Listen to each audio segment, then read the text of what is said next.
de eternidade a eternidade seja o nome daquele que nos amou e de uma maneira tão maravilhosa se entregou por cada um de nós.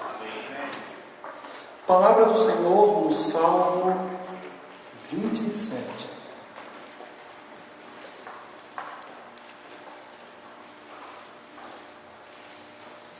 Este é um salmo escrito por Davi.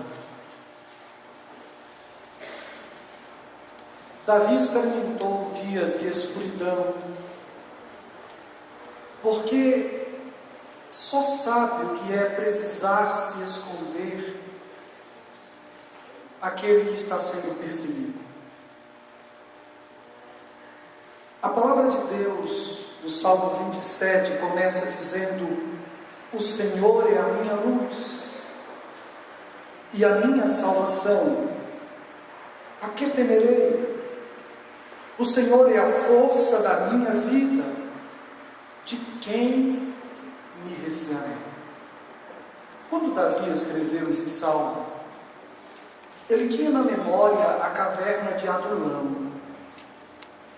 Uma caverna profunda e escura. E no verso seguinte você vai encontrar Davi fazendo menção a um exército acampado contra ele. Um exército o perseguia.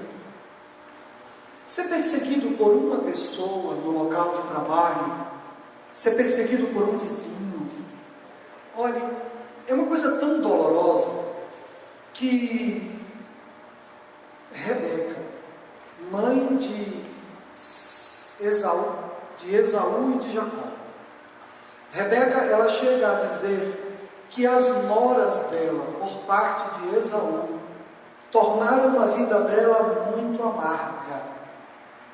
Muito amarga. Duas mulheres, Penina e Ana. A vida de Ana ficou tão sofrida, tão difícil, por causa da forma como Penina a tratava, que ela ficou cheia de amargura e precisou do braço do Senhor agindo em favor dela, para que ela saísse daquela condição que estava enchendo sua adversária de palavras para oprimir-lhe a vida. A palavra de Deus fala da relação entre Sara e Agar. Tinham antes uma relação amistosa, confiável ao ponto de Sara pedir a Agar uma tarefa um tanto estranha, mas havia uma relação de confiança. As coisas mudaram de uma forma que depois a vida de Sara se tornou amarga por causa desta única pessoa que se portava como inimiga dela. E eu não estou falando de inimigos que levantavam espada. Eu estou falando de inimigos que usavam como espada a língua para maltratar seu próximo, tão próximo. E nesses casos citados, eram próximos domésticos. E uma pessoa pode tornar a vida de outra assim insuportável, a ponto da pessoa pedir a morte. Mas Davi, ele não estava sendo perseguido por uma pessoa. Era um exército acampado contra ele. Ele estava escondido na escuridão de uma caverna.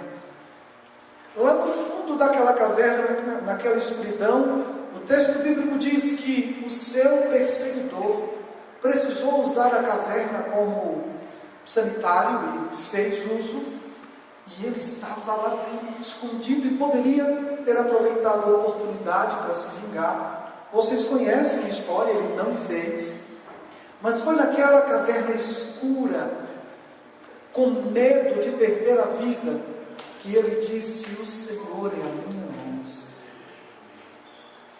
Talvez eu tenha nesta noite aqui alguém cujo dia o sol não brilhou, Este sol, o astro, até veio, mas o coração não estava cheio de alegria, de luz, de paz.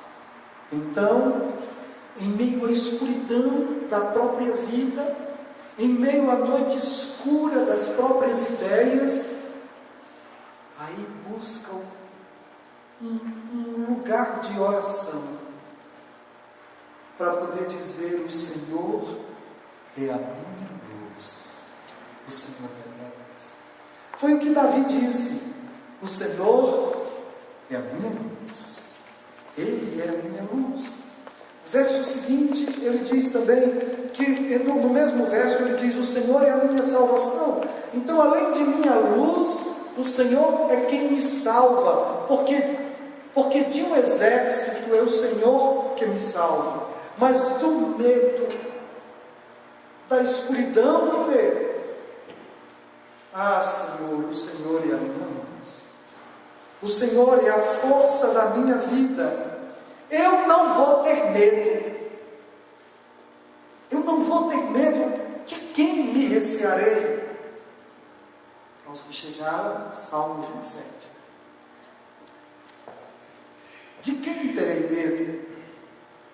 Não vou ter medo de Penina, não vou ter medo de Agar, não vou ter medo das noras do meu filho Esaú, não vou ter medo. Quando os malvados, meus adversários e meus inimigos, se chegam contra mim para comerem as minhas carnes, parece que querem me comer vivos, ou me comer vivo. Eles é que tropeçam e caem. Mas sabe, existem algumas condições. A condição para que o Senhor lute a minha batalha contra alguém, contra uma situação, contra um contexto desfavorável a mim, a condição é confiar no Senhor. Agora, quem confia no Senhor, espera no Senhor, porque quem confia no Senhor sabe que o Senhor é mais competente do que Ele próprio, do que eu. Sabe? E um atestado de que eu não creio na competência do Senhor acima da minha, é eu tomar as minhas questões em minhas mãos. Existem algumas situações que o Senhor Deus pede que eu faça, tipo: tanto quanto dependa de vós, tende paz com todos. Pronto. Outra situação, a Bíblia diz assim: vai entre ti e ele só. Você já procurou resolver a situação com a pessoa, com as pessoas que estão lhe maltratando? Você procurou. Você fez a sua parte. Depois de ter feito a sua parte, o que cabe a nós é entregar ao Senhor. E o Senhor sabe lutar as minhas batalhas. E se eu confiar no Senhor, mas não é assim, esquecer. Não é esquecer. Não é ignorar. Eu não posso, em momento algum, deixar de vigiar. Porque todas as vezes que esta Penina, que esta Agar, que estas noras de Esaú vierem para maltratar, para perturbar, para oprimir, eu preciso saber como eu devo reagir. E é este reagir como o Senhor deseja que eu reaja que surte o efeito. Desprezo não é atitude de cristão. Indiferença não é atitude de cristão. Não é isso que ele está pedindo. Ele está pedindo uma ação proativa. Como Jesus lidava com quem não gostava dele? Jesus é o máximo, né? É o ápice. Deram um tapa nele, quando ele estava diante de Herodes. Ele olhou assim para o sujeito que deu tapa nele e disse: eu fiz muitas obras boas, por qual delas você me bate? José. Ele sabia como se posicionar diante de cada um. Diante de cada um. Em algumas situações, o silêncio e atenção e respeito à opinião do outro, se é essa a sua opinião, eu respeito. Começa a amontoar brasas sobre a cabeça do outro. Mas veja uma coisa que a sequência do texto traz. Davi era um homem perseguido. O verso 3 diz assim: ainda que o exército me cercasse, o meu coração não temeria. Ainda que a guerra se levantasse contra mim, eu confiaria no Senhor. O verso 4 diz assim: uma coisa pedi ao Senhor. Pense comigo. Se você tivesse a oportunidade de fazer um pedido ao Senhor, o que você pediria ao Senhor? O que você pediria? Se uma pessoa pedir: Senhor, me concede uma esposa conforme o teu coração, é um pedido sábio? É um bom pedido. É um bom pedido. Se alguém dissesse: Senhor, me conceda que eu consiga um trabalho que me dê independência e que eu não seja pesado a ninguém, é um bom pedido esse? É um bom pedido. Mas Davi diz assim: uma coisa pedi ao Senhor e vou buscar isso. Eu vou buscar. É que eu quero morar na casa do Senhor todos os dias da minha vida, porque eu quero ficar olhando para a beleza do Senhor. O Senhor é bonito. Eu quero olhar a beleza do Senhor. Beleza é um assunto muito complicado. Em hebraico, beleza é Noã. Noã é uma beleza que é superior, que é diferente, não tem relação de superioridade, mas é diferente da beleza do padrão global de beleza, do padrão SBT, revista de moda de beleza. É superior, é diferente, é diferente. É uma beleza que vem do interior e que transborda. Fala. A bondade do Senhor. A beleza do Senhor é uma coisa assim, que é o conjunto dos seus atos, é o conjunto da sua personalidade. O Senhor é bonito pelas coisas que Ele faz. O Senhor é bonito pelo que Ele é. Por exemplo, hoje eu li um texto para o pessoal. Olha só, abra aí a Bíblia em Êxodo 23. Eu quero mostrar para vocês por que o Senhor é bonito. O Senhor é bonito de fato. Êxodo 23. Dê uma olhadinha comigo.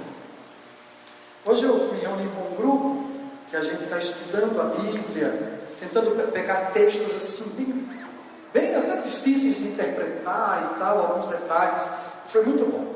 Êxodo 23, verso 2 e 3. Olha só, aqui eu tenho alguns advogados aqui, esse pessoal que gosta do direito, é bom dar uma olhadinha. Olha só esses dois versos. Verso 2 diz assim: não seguirás a multidão para fazeres o mal, nem numa demanda falarás, tomando parte com a maioria para torcer o direito. Olha só, nem ao pobre favorecerás na sua demanda. Coisa estranha, né? Uma coisa estranha e interessante ao mesmo tempo. Olha só, primeiro a personalidade de não seguir a multidão. E como é difícil não seguir a multidão. Não sei quantos lembram de um programa de televisão que tinha 3 portas e o apresentador fazia uma pergunta e tinha um grupo de 20, 30 pessoas e tinha várias, eram 3 respostas, em cada porta uma resposta, e o grupo tinha que escolher a resposta certa e ir para aquela porta, para aquela plataforma, né? Aí às vezes uns iam para a porta número 3, outros para a porta número 2, outros para a porta número 1, mas o que acontecia era que muitas vezes o grupo a maioria ia para um lado, e uma pessoa que tinha na mente a ciência ciência de que a resposta certa era número 2. Eu não vou para número 3, eu vou para número 2. Aí ia para número 2, aí ficava lá. Mas tinha uma última chance para mudar de plataforma. E aí ficava, a maioria está lá. Eu sei que a resposta certa é essa, mas a maioria está lá. E aí a pessoa, por causa da maioria, traía suas convicções. E quando o apresentador pedia qual a resposta, aí aparecia exatamente a plataforma onde ele estava. A multidão tem uma força muito grande. E o Senhor pede que a gente viva uma experiência com Ele de convicção e não de multidão. Mas o que é mais lindo acerca da beleza do Senhor é, por exemplo, o verso seguinte, quando diz assim: nem por bondade, nem por misericórdia do pobre, você deve torcer o direito. O que é correto não pode mudar para favorecer o rico, para favorecer o bonito. Nem deve mudar porque você é tão bom, você é tão gente boa, que você tem compaixão dos pobres, e aí você vai torcer o direito. Eu vou torcer o direito para favorecer o pobre. A palavra de Deus, o nosso Deus, ele é lindo, porque nele não há sombra de variação. Nem por misericórdia, o que é certo deixa de ser certo. Você sabe o que Deus faz? Olha, você está errado, você tem que pagar. Como você não pode pagar, eu pago por você. Mas está errado. Quem erra muito a respeito disso são as mães, que por amor aos filhos, elas pegam o direito e dão uma argumentada. E é incrível como na briga entre o sentimento e a razão, muitas vezes o sentimento arruma os argumentos que fazem a razão abandonar suas bases. Entende o que eu estou dizendo? Entende? Então, o Senhor, Ele não se trai, Ele te ama. Eu estou errado, eu sou o pobre errado, eu sou o pobre errado. Mas Ele chega assim e diz assim: você está errado, você não pode pagar, não paga, mas você está errado. Diferente, às vezes, de algumas mães muito cheias de amor, que aí dão um jeitinho de mostrar que é o professor que está errado, e não o filhinho dela. Antigamente o menino tirava a nota ruim, e aí vai conversar com o menino, vai dar uma bronca no menino. Hoje o menino tira a nota ruim e vai dar bronca no professor. Nós estamos numa sociedade muito egóica. Tudo é muito para o eu. Eu nunca estou errado. Mas o Senhor é lindo porque o Senhor é justo. Uma coisa pedi ao Senhor e a buscarei: que eu possa morar na casa do Senhor. Eu só mostrei uma coisinha que faz o nosso Deus, um traço do nosso Deus, faz a gente ver que Ele é bonito. Ele é bonito. Bom, se nós somos filhos do Senhor, a beleza do Senhor deve estar em nós. A palavra de Deus fala de um anjo que se corrompeu por causa da sua beleza. Da sua beleza. Sabe qual foi o problema desse anjo? Ele se corrompeu pela beleza estética. Ele se preocupou com a estética dele. E ele abandonou a ética. Se apegou à estética e abandonou a ética. Quando você encontra aí o texto de Ezequiel 28, 17, aí diz assim: corrompeste o teu coração por causa da tua aparência, por causa da tua formosura. Aqueles que vivem em busca só da aparência estética, e não há mal em se cuidar, pelo contrário, fica bem o cristão aparecer dignamente.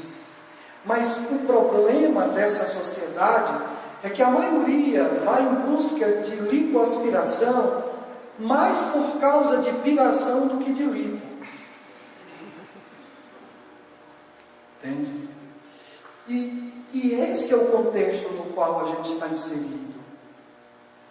É uma busca tola, infrutífera, porque os dias passam. E embora eu ainda seja muito bonito, eu já fui muito mais. Mas os dias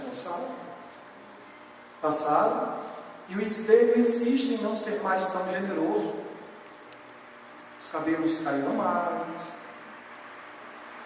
Você sabe o que faz de alguém um ser lindo a vida inteira? É essa busca pelas virtudes do Senhor serem transplantadas para o íntimo da gente.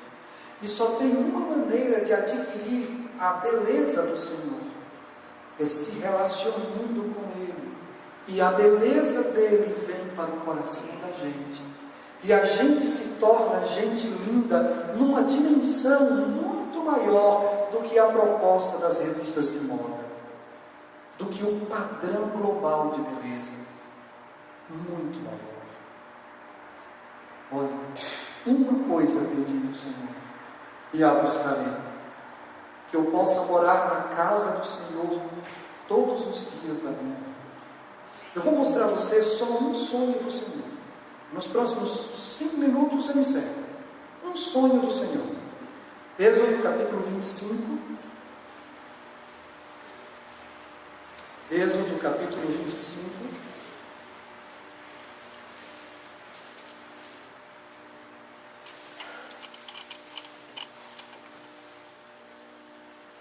Versículo 8.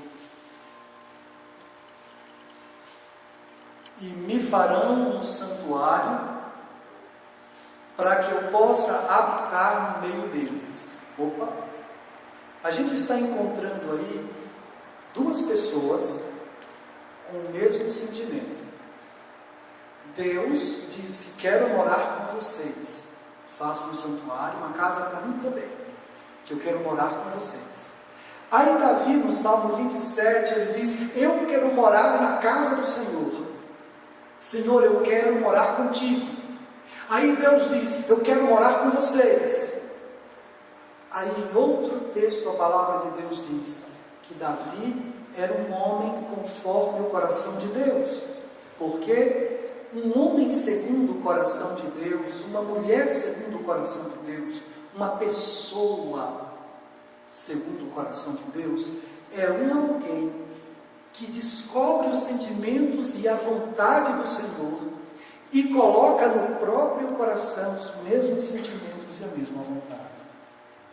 Davi foi chamado de um homem segundo o coração de Deus, apesar de ter todas as falhas que todos nós conhecemos que Davi tinha, em função de que no coração de Davi havia como vontade primeira não se livrar dos seus inimigos. Não, o Senhor é a minha salvação. No coração dele existia: Senhor, eu quero tanto morar contigo, eu quero tanto viver contigo, que eu não me incomodarei com o que me possa fazer o homem. É isso que esse texto está dizendo. Na beleza do Senhor, olhando para o Senhor, para a grandeza dele, para a nobreza dele, para a dignidade dele, as questiúnculas do nosso dia a dia se esvanecem, perdem a sua força. Às vezes a gente se prostra diante dos problemas, é porque estivemos olhando para eles, quando deveríamos estar olhando para o Senhor. Como eu posso olhar para o Senhor? Pastor, suas palavras são uma metáfora. Do ponto de vista poético, até romântico. Mas e do ponto de vista prático? Como eu posso materializar, transformar em atitudes objetivas, assim que eu saia desse lugar? Como eu transformarei essas metáforas, tipo, me relacionando com o Senhor, olhando para o Senhor? O que é olhar para o Senhor? Alguém pode me socorrer na minha falta de palavras e de definições? O que é olhar para o Senhor? Quem me ajuda? Como se olha para o Senhor? Eu estou dizendo que olhando para Ele, os problemas eles perdem o seu poder. E mesmo que o exército se acampe contra mim, eu não vou ter medo. Olhos da fé, eles ficam onde? Onde ficam os olhos da fé? Porque esses dois eu sei onde estão. E os da fé? Estão onde? Certo. Estão no coração, mas o que é fé mesmo? A fé é certeza daquilo que não se vê. Ok, é bonito, mais romance. Como é que você tem certeza do que você não viu? Pela fé, daí o que é fé de novo? Vai voltar, ele só vai voltar. Ela aqui, ela botou uma coisa objetiva, que dá para pegar, que ela disse que dá para segurar. Ela disse que a fé vem por uma atitude física, ondas sonoras penetrando os meus ouvidos, ondas sonoras que trazem o que, irmã Marisa? A palavra de quem? A palavra de Deus. Ouvindo a palavra de Deus. Não é necessário apenas ouvir. Esse ouvir em grego é akuo, de entendimento. Então, ouvir a palavra de Deus é mais dar ouvidos. Pode ser lendo também. Pode ser lendo, mas só entrando pelos ouvidos. Entrando pelos olhos também chega ao entendimento. Ok? Então, a palavra do Senhor tem a virtude, a propriedade de manter o meu olhar na direção do Senhor. Porque o que enxerga não são os seus olhos azuis, pastor. Que picou meu? Minha castanha, né? Ela disse primeiro, gente. É castanha. Não são esses olhos cor de mel que enxergam. O que enxerga é a mente. A mente é que enxerga. Entende? Então, eu preciso colocar a minha mente no Senhor. No Senhor. Eu vou dizer um segredo. Se você sabe se preocupar, você sabe meditar. Quem sabe se preocupar, sabe meditar. Sabe por quê? Porque preocupação é colocar a cabeça nos problemas. Meditar é colocar a mente no Senhor. Você sabe se preocupar? Você sabe meditar. É só colocar a mente no Senhor. E com minha mente pensando no Senhor, eu vou para o outro lado. Você quer filmar, né? Então estou indo para o outro lado. Tá? Então, assim, ela quer falar? Então, assim, eu preciso aprender a colocar o meu dia a dia no crivo do Senhor. Por exemplo, quando isso acontece, ao invés de dizer eu quero, eu aprendo a dizer seja feita a vontade de Deus. Ao invés de dizer eu posso, eu aprendo a dizer tudo posso, mas naquele que me fortalece, porque sem mim nada podeis fazer, disse Jesus Cristo. Fala, querida. Para mim, o exemplo mais forte de fé foi a primeira pessoa que pisou para atravessar o mar vermelho. Porque se a fé vem pelo ouvir e ouvir a palavra de Deus, ou ver alguma coisa, então o que pode acontecer com as pessoas que não ouvem, não falam e não veem fisicamente? Eu creio que o Senhor, Ele fala ao entendimento.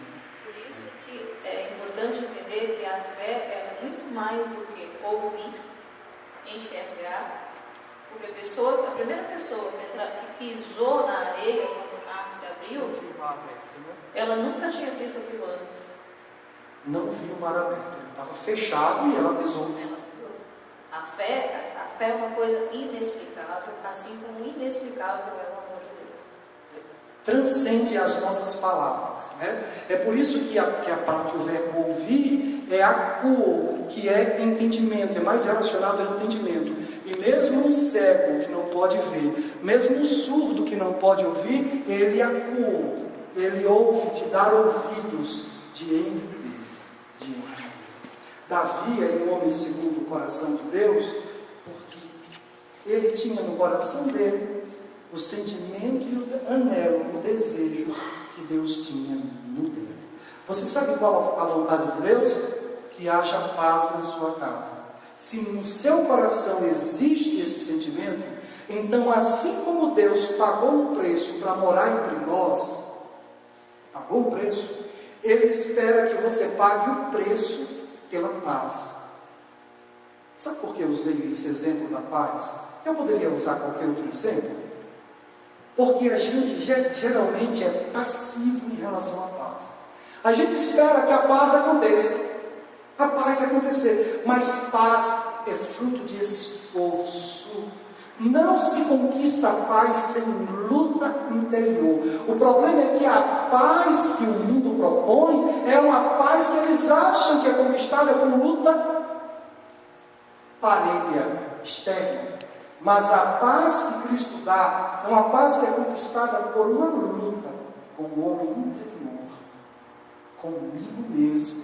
A luta entre a minha consciência do direito e do correto, a minha consciência do amor, a minha consciência de minha responsabilidade com o meu próximo, do meu zelo com minha família, a minha consciência de fidelidade, de não mentir, de não trair amigos, de não dizer falsidades a respeito de ninguém, a minha consciência de não ser omisso. No domingo anterior, nós deixamos claro que se há uma coisa que agride ao Senhor, é a violência por omissão, muito mais do que a violência por ação. Porque a omissão é violência a sangue frio. E o violento por ação é normalmente alguém que foi provocado, está irritado, está irado, na ira faz bobagem. Deus rejeita isso. Mas imagine o violento de sangue frio. Indiferente. E a minha consciência sabe que isso está errado. E nessa luta entre o que minha consciência sabe e o que a minha vontade pede, a minha opção vai dizer se eu terei paz com minha consciência, e paz com meu Deus, e paz com o meu próximo. Mas não se tem paz sem luta. Paz não acontece, é procurada, é buscada, e se paga com a renúncia do eu por ela. Paz não é de graça. Não é de graça. A gente fica orando por sossego, a gente fica orando por calma, por paz, mas o gêniozinho só faz o que quer. Meu coração não sendo segundo o coração de Deus, a paz será sempre uma utopia. Sempre uma utopia. E o texto encerra, de fato encerra aqui. Com um único detalhe, só um detalhe.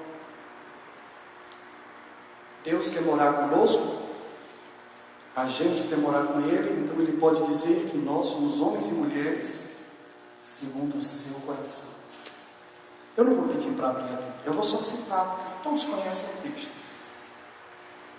A vontade de Deus de morar conosco, ela é tão grande, mas tão grande, que quando Deus teve um filho, Ele colocou no filho dele o nome do sonho dele, Emanuel, que traduzido é eu com vocês. Você já viu alguém tem um sonho tão forte que quando tem um filho, põe no filho o nome do sonho? Por isso o Senhor é lindo. Por isso é que lindo é meu mestre. Porque o que Ele sente por mim é maior do que aquilo que os meus louvores podem dizer. Eu não sei se minha equipe de som consegue achar essa canção, Lindo és meu mestre. E minha pianista eu sei que toca. Meus cantores, creio que cantam. Então vamos louvar o Senhor. Lindo és meu mestre. Rei do céu. O nosso Deus é maior que tudo. O amor dele é maior que todas as coisas. Por isso eu o louvo. E você quer proteger seu coração? Quer proteger a sua mente? Ame o Senhor de todo o teu coração, com todas as suas forças. Ame ao Senhor com todo o teu entendimento, e o Senhor vai amparar você. Aqueles inimigos, as peninas, vê que depois que a gente acaba a mensagem, a gente começa a ver que essas briguinhas, que a perseguição de quem quer que seja, é absolutamente indigna de menção. Olhando para a beleza do Senhor, as perseguições que nós enfrentamos não merecem sequer serem mencionadas, porque se tornam irrelevantes. Eu tenho a pérola de grande preço, Cristo Jesus, nosso Senhor. Vamos louvar o nome dele. Lindo és meu mestre. Vamos todos nos colocar de pé e nos despedirmos com esse louvor.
E mesmo assim, ninguém houve na história da terra tão lindo quanto ele.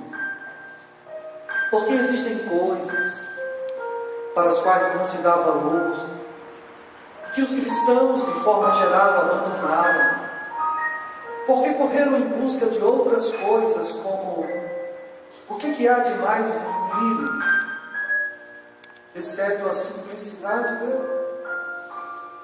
O que há de mais em uma pomba, exceto a simplicidade dela? É isso. O brilho do sol é fulgurante, mas o Senhor é mais belo, porque, sendo Ele quem é, Ele não não se incomodou de se tornar criatura, mas Eva e Lúcifer e Adão, sendo criatura, quiseram ser Deus.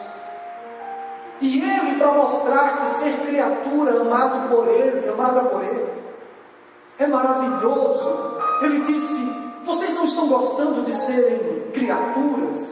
Pronto, eu vou ser criatura, pronto. Eu vou me tornar um de vocês, para vocês verem que vocês têm valor. Eu vou ser um de vocês. E esse foi o maior tapa de luva da história.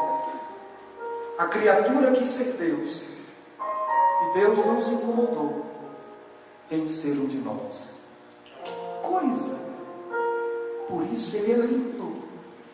Ele é lindo por causa dessas atitudes. Ele é lindo porque ele podia ter descido da cruz, mas ele disse assim: todavia não seja como eu quero. Gente, olha, eu estou falando do Senhor de todas as coisas, dizer: todavia não seja como eu quero. O que pode tudo abrir mão da própria vontade. Ele poderia ter eliminado toda a humanidade e ter eliminado inclusive a lembrança de que a humanidade existiria, para que ninguém nunca cobrasse dele. Mas ele não fez.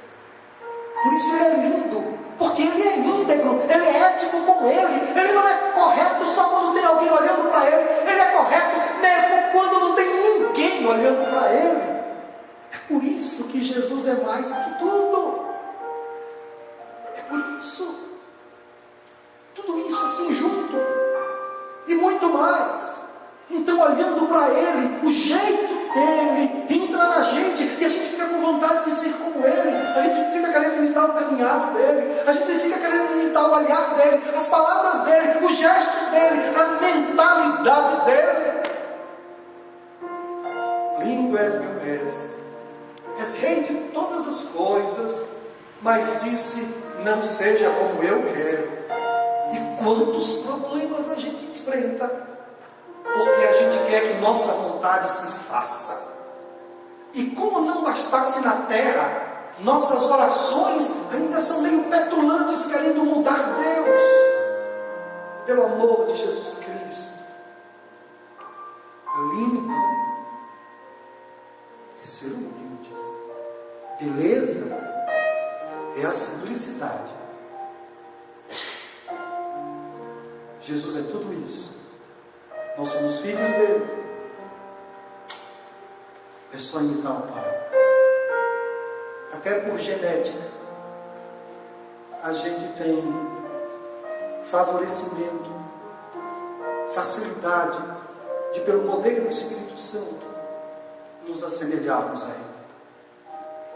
Oremos. Ó Deus, Tu és tremendo, Senhor.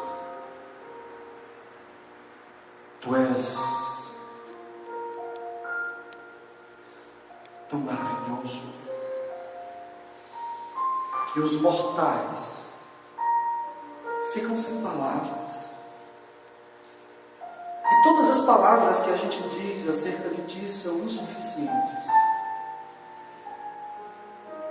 O poeta escreveu e falou do sonho dele, e o sonho dele era igual ao Teu sonho, Senhor. Então o Senhor disse que Ele é um homem segundo o Teu coração. Ó Deus, queremos sonhar os Teus sonhos.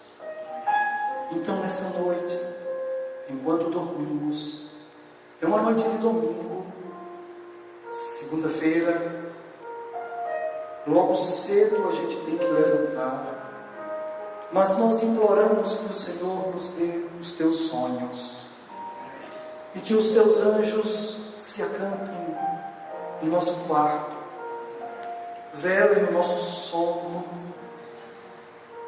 e que os nossos